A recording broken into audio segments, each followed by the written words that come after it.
Esta historia inicia con Superman. Clark estaba nervioso y por primera vez le sudaban las manos. El hombre de acero no se sentía así desde que movió un planeta entero en el pasado para salvar 5.000 millones de vidas, y ahora debe de regresar a la nación de Lubania. Clark se encontraba sumamente alterado. Según sus recuerdos, la última vez que aterrizó en Lubania, el país estaba bajo la dominación soviética, sin libertades civiles, sin progreso en su sociedad, solo opresión. Todo había quedado congelado en el tiempo entre el final de la Segunda Guerra Mundial y el presente. Desde el colapso de la Unión Soviética, Lubania se convirtió en un estado comunista, una potencia financiera moderna. Clark ha regresado al país para hacerle una entrevista a uno de los empresarios más ricos. En el aeropuerto, Kent pidió un taxi rumbo a su entrevista periodística. Clark recuerda que su última vez en Lubania había salvado el país, vestido como Superman.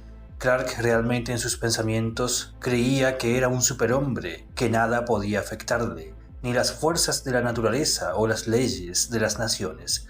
En aquel tiempo, sin importar que no tenía autoridad para entrar a un país, Superman fue a hacer lo correcto, sobrepasando por alto incluso los altomandos que llevaban a cabo una guerra fría en Rusia. Clark le pide al taxista si podían hacer una parada. Aquel lugar se trataba del centro de reeducación, una prisión sin escape, un campo de la muerte. En el pasado los científicos del régimen habían encontrado una forma de sintetizar kriptonita roja, al menos su radiación de bajo grado. Antes de que Superman pudiera escapar volando del país, utilizaron la radiación de la kriptonita roja en el kryptoniano, dejándolo sin poderes. Clark trató de disfrazarse y escapar del país como civil, pero aún así fue atrapado. Clark sin poderes no era rival para los soldados altamente entrenados. Sin salida, Superman fue llevado a prisión, en donde lo retuvieron por 8 meses, sin comer, y obligándole a hacer trabajos forzados. 8 meses que utilizaron a Superman como propaganda para demostrar la debilidad de Occidente.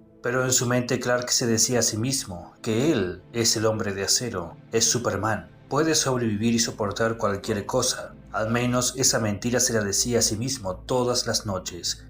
Hasta que un día el calvario llegó. Durante todos los días Superman era arrastrado a la sala de entrevistas. Todos aquellos días lo sujetaban, poniéndolo en una posición expuesta y vulnerable. Clark recordaba cómo aquellos jodidos 8 meses los hombres del régimen le hacían cosas, mientras lo obligaban a Clark a que los observara. El comandante en jefe de Lubania en aquellos tiempos era Nikolai Kozlov, el mismo demonio en la Tierra, un hombre que causó miles de muertes y nadie le importó detenerlo.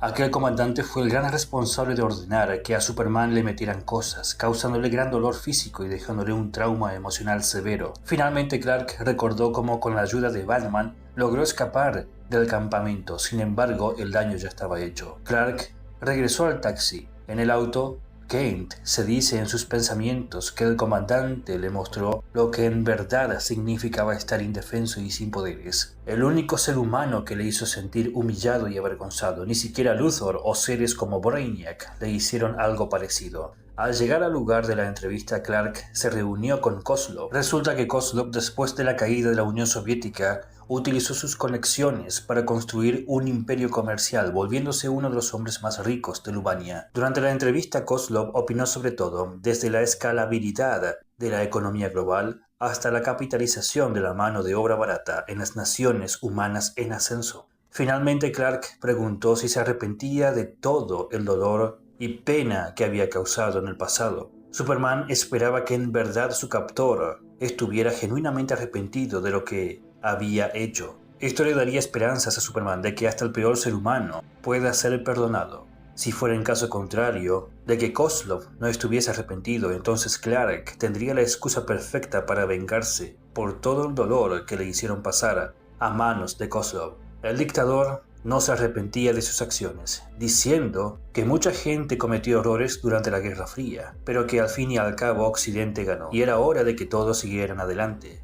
Clark le respondió que es fácil decir seguir adelante, cuando Kozlov era el victimario y no la víctima. Una vez terminada la entrevista, Kozlov se retira, y ahora con toda la información en sus manos Superman la utilizaría para redactar un artículo acusando a Kozlov de explotar a los trabajadores de todo el mundo, enriqueciéndose a costa de ellos. Sin embargo, una patrulla a toda velocidad perseguía el automóvil de Kozlov, dando a entender que el dictador iba a ser detenido y castigado por sus crímenes. Clark, en un callejón, se quita su traje para cumplir su trabajo como Superman. Clark dice que sin importar las consecuencias, él siempre se preocupará por los demás. Esta historia proviene del cómic Superman Red and Blue, número 1 del año 2021, en donde tanto la editorial DC como los escritores decidieron mostrar a un Superman vulnerable, que en efecto le hicieron cosas que no se pueden mencionar.